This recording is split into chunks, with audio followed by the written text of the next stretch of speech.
warahmatullahi wabarakatuh. Salam sejahtera untuk kita semua. Buah ceri, buah sarikaya. Masih segar, enak rasanya.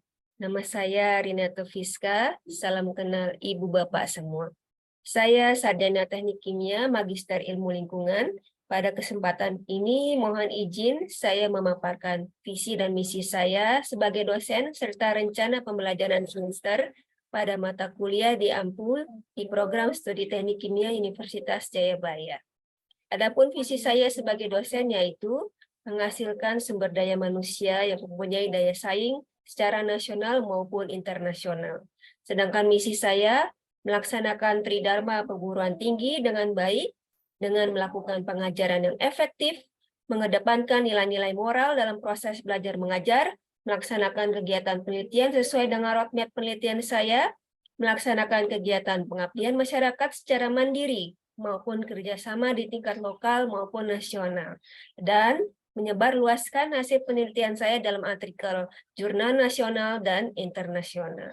Saya mengampu mata kuliah bersama di Fakultas Teknologi Industri, jurusan Teknik Elektro, Teknik Kimia, dan Teknik Mesin, yaitu mata kuliah Keselamatan dan Kesehatan Kerja atau K3. Deskripsi singkat mengenai mata kuliah ini yaitu mahasiswa belajar tentang sejarah K3, prinsip dasar dan kebijakan K3 nasional, klasifikasi penyakit akibat kerja dan ergonomi. Mahasiswa juga belajar klasifikasi bahan kimia berbahaya, pembuatan lembar data keselamatan bahan, melakukan investigasi kecelakaan kerja, penerapan manajemen resiko, mitigasi bencana, dan strategi mengatasi kebakaran, pesawat uap dan bejana tekan, K3 mekanik, K3 listrik, dan K3 konstruksi, SMK 3 dan audit SMK 3, kemudian capaian pembelajaran mata kuliah atau CMTMK Keselamatan dan Kesehatan Kerja, yaitu dengan menentukan dan mempraktekkan hubungan keterkaitan mitigasi bencana, strategi mengatasi kebakaran, sistem manajemen K3, audit SMK 3, dan mengkaji sejarah prinsip dasar K3, klasifikasi penyakit akibat kerja atau PAK, kemudian ergonomi bahan kimia berbahaya, lembar data keselamatan bahan atau LDKB, investigasi kecelakaan kerja, penerapan manajemen resiko, pesawat uap dan bejana tekan, K3 mekanik, K3 listrik, K3 konstruksi, serta menunjukkan sikap bertanggung jawab mandiri dengan mematuhi kebijakan K3 dalam kehidupan bermasyarakat dan bernegara. Dan kemampuan akhir tiap tahapan belajar dalam bentuk sub CPMK, yaitu sub CPMK 1, mengkaji sejarah dan prinsip dasar K3 serta mematuhi kebijakan K3 dalam kehidupan bermasyarakat dan bernegara. Sub CPMK 2 mengkaji tentang klasifikasi penyakit akibat kerja atau PAK dan ergonomi secara bertanggung jawab dan mandiri. Sub CPMK 3 menentukan bahan kimia berbahaya, lembar data keselamatan bahan, investigasi kecelakaan kerja, penerapan manajemen resiko secara bertanggung jawab dan mandiri. Adapun sub CPMK 4 menentukan dan mempraktekkan mitigasi bencana dan strategi mengatasi kebakaran secara bertanggung jawab dan mandiri. Sub CPMK 5 mengkaji pesawat uap, bejana tekanan dan tangki timbun, korosi, potensi, bahaya mekanik dan listrik, sistem proteksi listrik, dan pekerjaan konstruksi secara bertanggung jawab dan mandiri. Sub CPMK 6 menentukan dan mempraktekkan SMK 3 dan audit SMK 3 secara bertanggung jawab dan mandiri.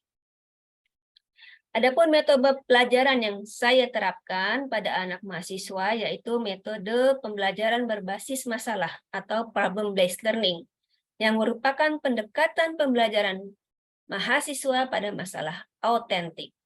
Jadi metode ini dilakukan dengan tujuan untuk mengembangkan kemampuan siswa dalam berpikir kritis, mengembangkan kemandirian belajar, dan meningkatkan kepercayaan diri mahasiswa. Misalnya melibatkan mahasiswa berdiskusi pada studi kasus investigasi kecelakaan kerja atau penanganan housekeeping dan sebagainya. Adapun porsi kehadiran sebesar 10%, tugas 20% dari keaktifan diskusi dan makalah, serta UTS 35% dan UAS 35%. Nah, materi pembelajaran biasanya diawali dengan kontrak perkuliahan.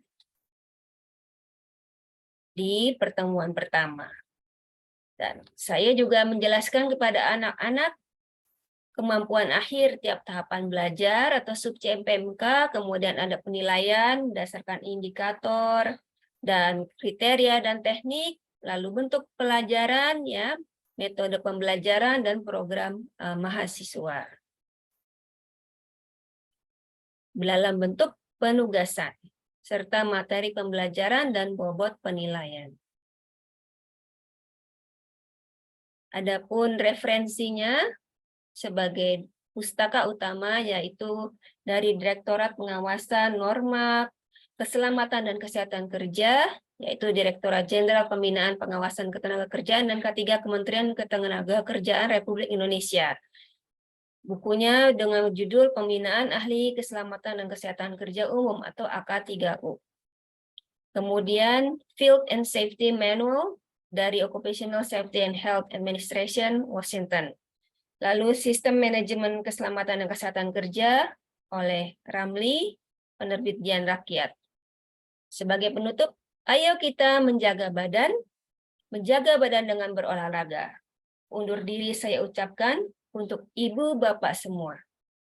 Di akhir video, saya akan menampilkan proses belajar di kelas dengan micro teaching secara luring. Selamat menyaksikan. Terima kasih atas atensinya.